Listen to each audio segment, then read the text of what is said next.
오늘은 창세기 32장으로 가겠습니다. 창세기 32장 24절에서 28절까지만 보겠습니다.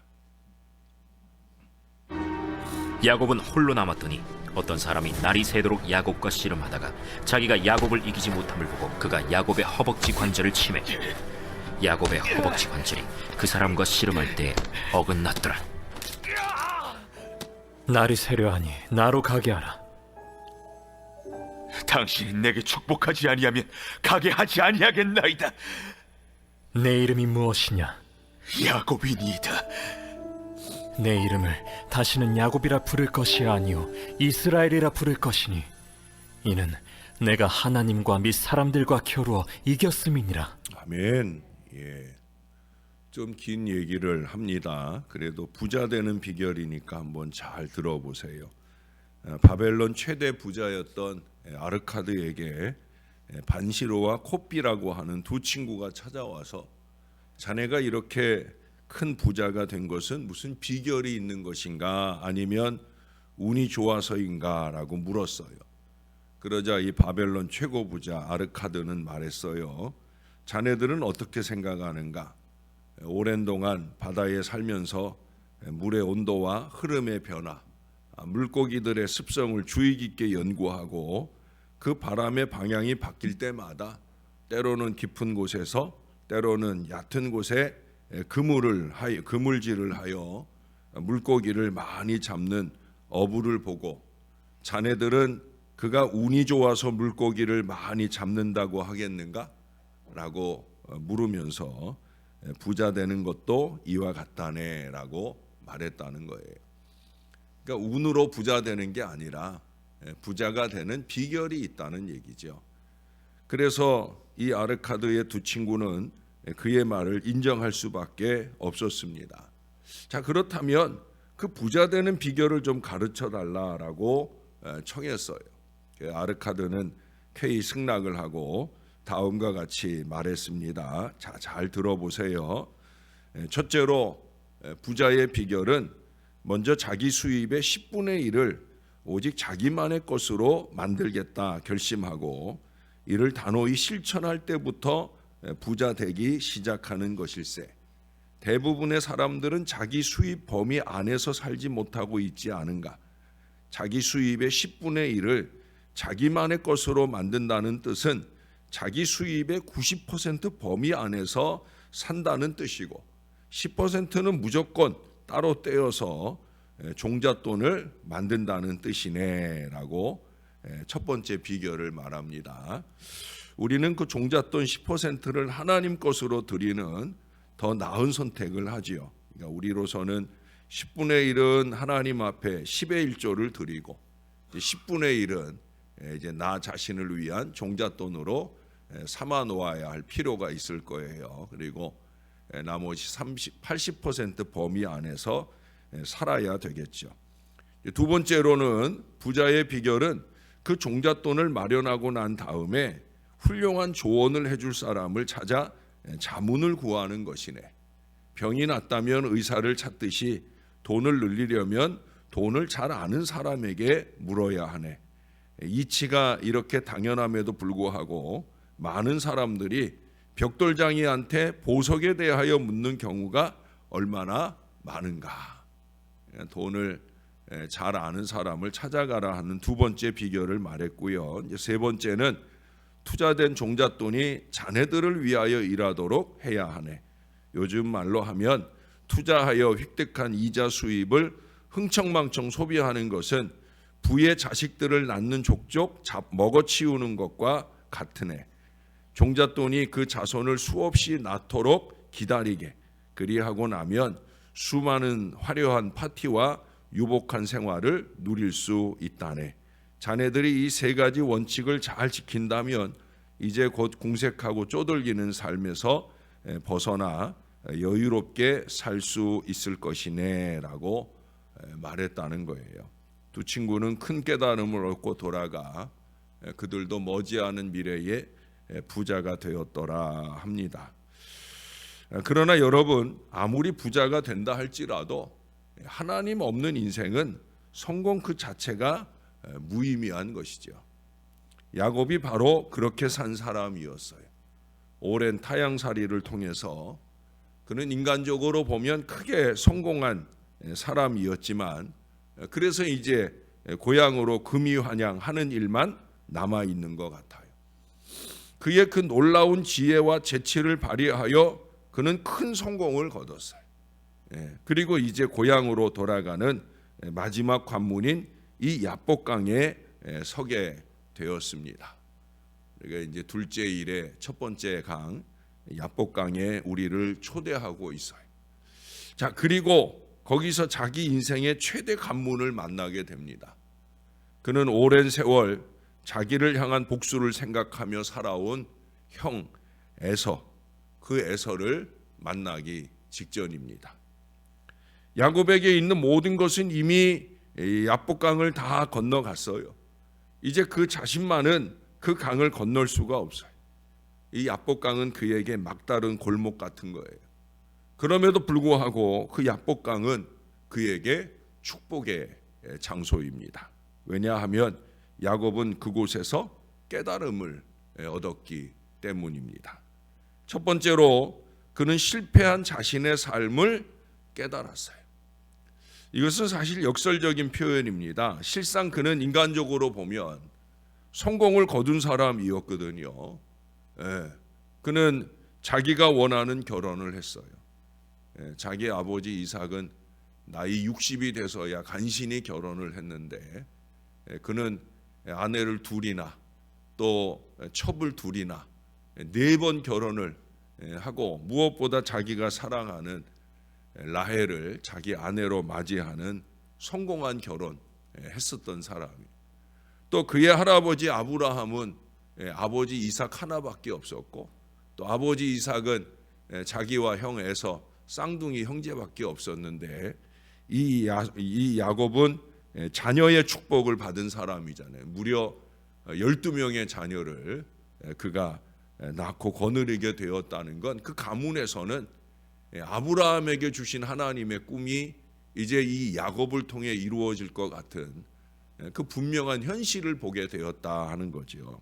그뿐 아니라 그는 경제적인 성공도 이룬 사람이에요. 여러분, 본문 앞에 10절 야곱의 고백을 한번 들어보시기 바라요. 나는 주께서 주의 종에게 베푸신 모든 은총과 모든 진실하심을 조금도 감당할 수 없사오나 내가 내 지팡이만 가지고 이 요단을 건넜더니 지금은 2때나, 이게 2배가 아니라 2때예요. 2때나 이루었나이다.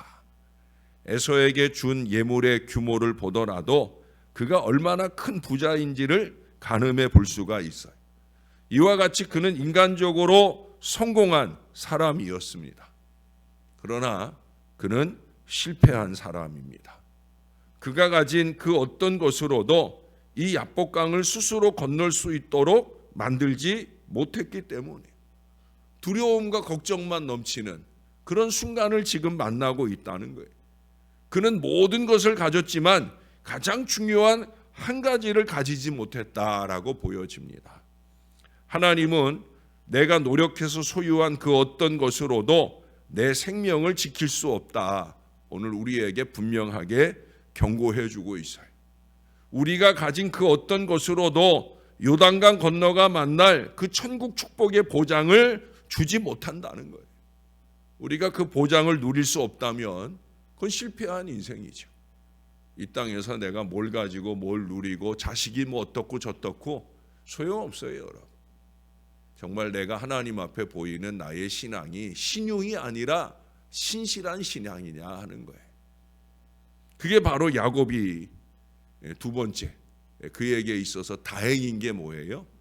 그는 진정한 축복이 어디서 오는지를 깨닫고 있다는 거예요. 야곱이 낙담하여 앉아 있을 때 베델의 하나님은 다시 그에게 찾아오셨어요. 하나님은 신실하십니다. 그의 백성을 끝까지 책임져 주시는 분이시라는 거예요. 우리에게 있어서 성공이냐 실패냐 하는 그 기준점은 뭐냐? 이미 우리에게 찾아와 계시는 그 주님을 과연 보느냐 못 보느냐. 그 주님을 만나느냐 못 만나느냐, 바로 여기에 있는 거예요. 날마다 새벽을 깨운다 해도 우리가 주님을 만나고 가는 새벽을 날마다 만나느냐 아니냐, 이게 중요하다는 거예요. 야곱은 하나님이 선택한 사람이어서, 그렇기 때문에 예전에 베델에서 갈 바를 몰라 하는 이 야곱에게 나타나신 것과 같이 마찬가지로 이 야복강가에서 갈 바를 몰라 애타고 있는 이 야곱에게 다시 나타나셨어요. 할렐루야. 이게 중요한 거예요. 이 순간 야곱은 자기에게 아무리 장자 축복권이 있다 할지라도 스스로 하나님으로부터 멀어지면 이게 아무런 소용이 없다는 것을 깨닫게 되었어요. 그가 축적한 그 부가 하늘이 주신 지혜가 아니라 자기의 생각과 술수로 이룬 부라고 하면 그건 아무 의미가 없는 거예요. 하나님께 드려야 할 거 도적질해 가면서 그렇게 축적한 부라고 하면 그건 아무 소용이 없는 거예요. 그래서 그는 하나님을 끝까지 붙잡고 있습니다. 그리고 이렇게 26절에 말하고 있어요. 그가 이르되 날이 새려하니 나로 가게 하라. 야곱이 이르되 당신이 내게 축복하지 아니하면 가게 하지 아니하겠나이다. 하나님이 내게 축복하지 아니하면 가게 하지 않겠습니다. 왜? 하나님이 축복하지 않으면 그가 가진 모든 것은 헛된 영광일 뿐이며 풀의 꽃과 같음을 깨달았기 때문이에요. 그는 진정한 축복은 하나님으로부터 온다는 것을 이 야복강가에서 깨달은 거예요. 여러분, 잘 깨달음이 축복의 비결입니다. 날마다 새벽같이 말씀을 받는 사랑하는 성도 여러분, 말씀을 받을 때마다 잘 깨달으시기를 바랍니다. 깨닫지 못하면 헛것인 거예요. 시간 낭비하는 거고 체력 낭비하는 거고, 잘 깨달아야 되는 거예요. 그 중에서도 이 축복에 있어서 하나님이 하시는 일을 깨달아야 됩니다. 언제나 하나님은 축복의 주체이십니다. 하나님 없는 축복은 없어요. 하나님의 열심만이 우리를 복되게 하시는 거예요. 그것도 온전히 복되게 하시는 줄로 믿습니다. 그래서 내 맘대로, 내 생각대로, 내 뜻대로 하면 안 되는 거예요. 하나님이 축복의 주체이시니까 주 뜻대로, 하나님 뜻대로. 제가 데오볼렌테 하나님 뜻대로, 하나님 뜻이라면 이걸 자꾸 강조하는 이유가 다른 데 있지 않아요. 여러분, 얄팍한 자기꾀로 살면 안 돼요. 이기와 욕심이나 거짓과 술수로 살면 안 돼요. 하나님 보시기에 좋도록 살아야 그게 신앙이고, 그 신앙에 대하여 오직 축복의 주인 되시는 하나님이 저와 여러분에게 축복의 행적을 써나가게 하실 줄로 믿습니다. 그래서 중요한 게 세 번째, 하나님의 비전을 깨달아야 되는 거예요. 여러분, 축복의 실체는 비전을 확인하는 것이었습니다. 야곱이 잊고 있었던 것은 그의 조상들에게 주어졌던 언약이었습니다. 다시 말해 그가 평생을 두고 붙잡고 살아야 할 비전이었어요. 그것은 큰 민족을 이루어 하나님의 이름을 세상 가운데 알리는 것이었어요. 그러기 위해서는 그가 해야 할 것이 무엇이었습니까? 그건 다름 아니라 하나님을 예배하는 것이었어요. 베델로 돌아가서 하나님을 예배하는 언약의 백성이 되는 거예요. 그리고 오늘 야복강에서 하나님은 다시 한번 기회를 달라고 부르짖는 이 야곱에게 이스라엘의 비전을 깨닫게 해주십니다. 28절을 볼까요? 그가 이르되 내 이름을 다시는 야곱이라 부를 것이 아니요 이스라엘이라 부를 것이니 이는 내가 하나님과 및 사람들과 겨루어 이겼음이니라. 제가 이 설교를 몇 달 전에 준비를 했는데요, 이 설교를 준비할 때도 오늘의 이 말씀 속에서 사람들과 라는 말이 나온 그걸 몰랐어요. 제가 지금까지 40여 년 이상 목회를 하면서 저는 하나님과 겨루어 이겼음이니라. 아마 여러분들 가운데도 거의 저처럼 여기에 및 사람들과 라는 이 단어가 있다는 걸 아마 처음 보시는 분들이 있을지 모르겠어요. 제가 어제 이 설교를 준비하면서 다시 한번 이제 준비된 설교를 제가 하루 전날 다시 여러 번 읽지 않겠습니까? 근데 좀 놀랐어요. 왜 나는 그동안 이 밑 사람들과라는 단어를 못 봤을까?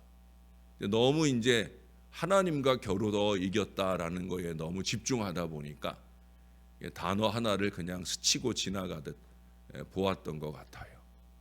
하나님과 겨루어 이겼다. 물론 이게 제일 중요한 사실이죠. 근데 그게 진짜 하나님을 뭐 윽박질러 이기거나 하나님의 뜻은 간 곳 없고 그저 내가 내 맘대로 하는 삶으로 이기게 되었다는 의미는 아니잖아요. 그렇죠? 그래서 밑 사람들과라고 덧붙여 놓았다라고 여겨집니다. 하나님께 우리가 무릎 꿇을 수 있다고 하면 사람과의 관계 속에서도 이길 수 있는 거예요. 이제 이 말씀은 이미 에서와의 이 갈등 관계가 해결되었다라는 것을 우리 하나님께서 선언해 주시는 거예요. 아직은 에서를 만나지 않았어요. 그러나 이 다음 본문에 이어져 가면 에서와 만나서 뜨겁게 포옹을 하고 모든 복수심이 용서로 변하는 은혜로운 승리를 우리는 곧 보게 됩니다. 하나님과 잘 관계하면, 하나님의 뜻을 잘 따라가면, 하나님 비전을 볼 수 있으면 이 관계적 축복의 역사도, 승리의 역사도 이루어질 수 있다는 거예요. 우리는 하나님과의 관계는 내팽개쳐 두고 우리는 사람과의 관계, 물질과의 관계에 연연합니다. 그게 해결점이 아니거든요. 하나님과 및 사람들과 겨루어 이기었습니다. 야곱은 이제 새 이름을 가졌어요. 그리고 그 이름은 그가 붙잡고 살아야 할 비전을 가르쳐주고 있어요.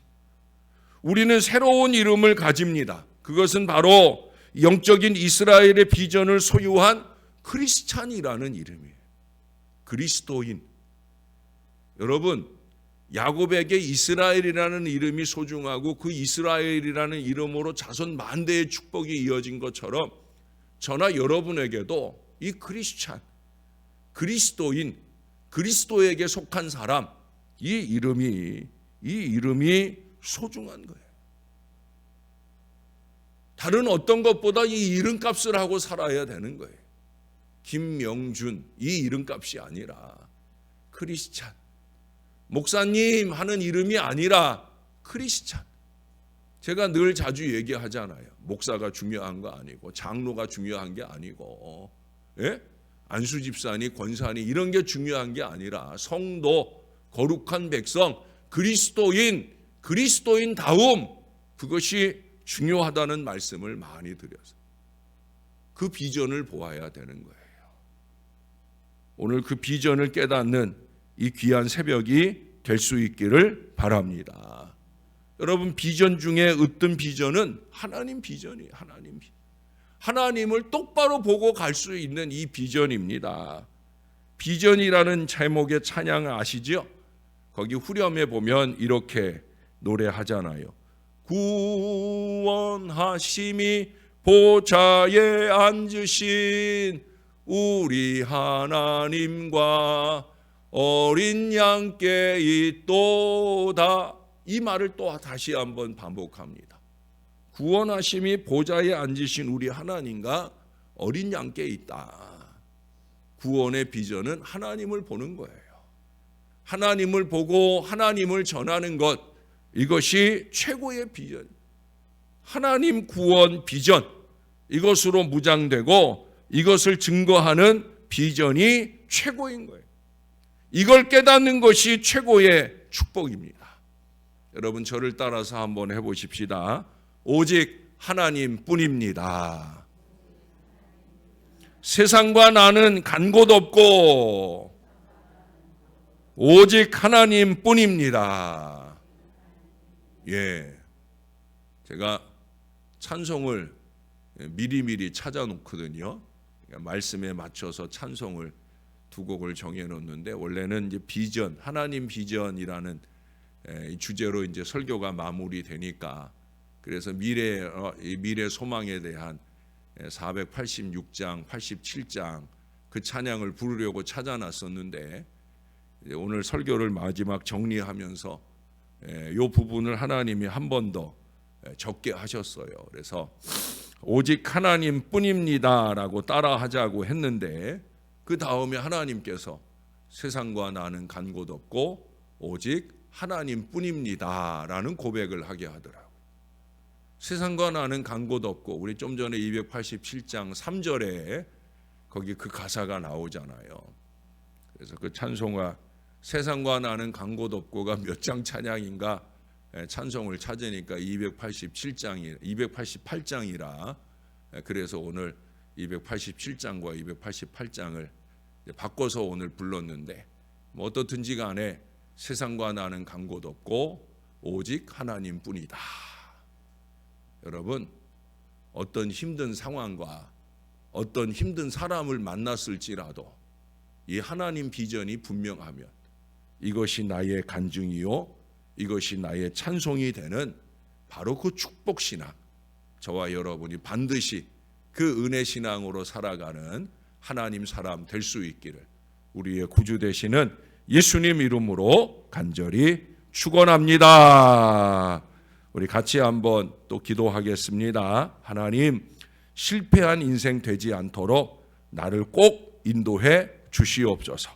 진정한 축복이 무엇인지 꼭 깨닫고 살 수 있도록 우리에게 주어진 하나님 비전을 깨닫고 하나님 뜻대로 비전 미래, 구원 미래, 증인의 미래를 깨닫고 사는 하나님 사람 그리스도인 되게 해달라고 우리 다 같이 한 목소리로 기도하겠습니다.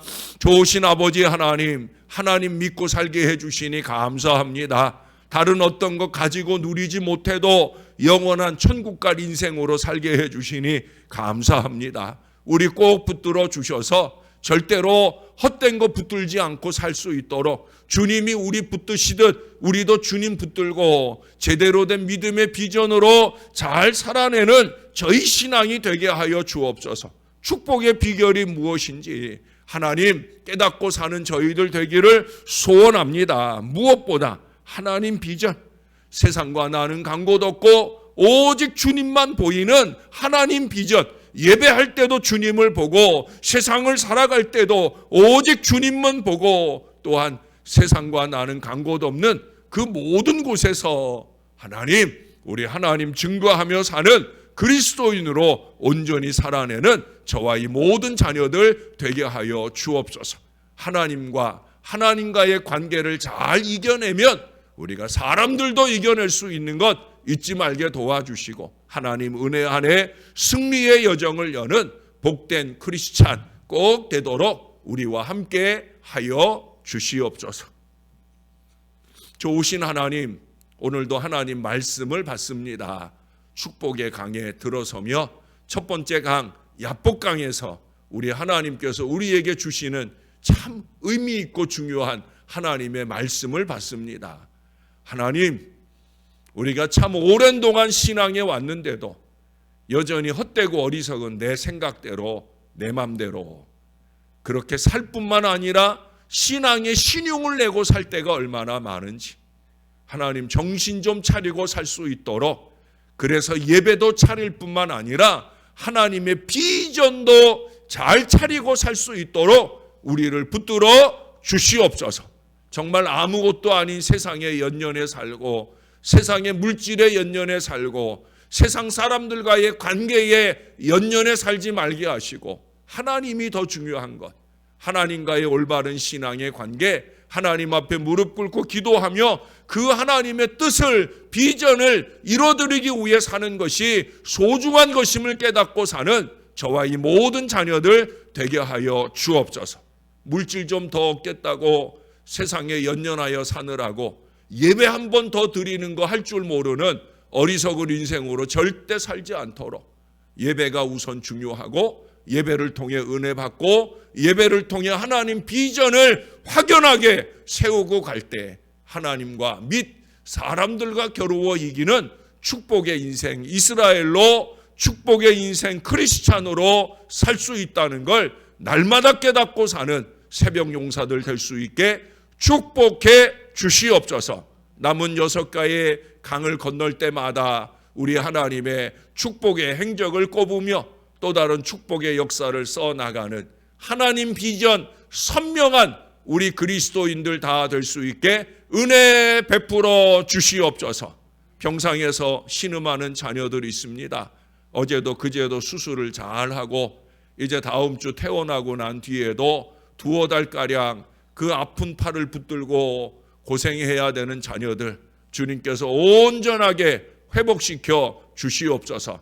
다행히 2분 다 왼팔이 다쳐서 감사하오니 언제나 섭리하시고 붙들어 주시는 하나님의 은혜를 깨닫고 더 하나님 붙들고 사는 남은 인생 되도록 은혜 베풀어 주옵소서. 한 주간 뒤에 중요한 국가고시를 치러야 되는 주예님의 딸도 있습니다. 주님 꼭 붙들어 주시고 좋은 결과로 마무리되게 하여 주옵소서. 대학 입시를 위해서도 막바지 애를 쓰고 있는 우리 아이들 꼭 붙들어 주셔서 합격의 영광으로 반드시 결실하도록 은혜 베풀어 주시옵소서. 오늘 아동부 캠프가 출발합니다. 오늘과 내일 이어지는 모든 여정 동안에 가족들 떠나서 아버지 하룻밤을 지나며 은혜를 사모하는 우리 아이들 생경한 은혜의 체험들이 이루어지게 도와 주옵소서. 하나님만 그들에게 만나지는 복된 이 캠프 기간 되도록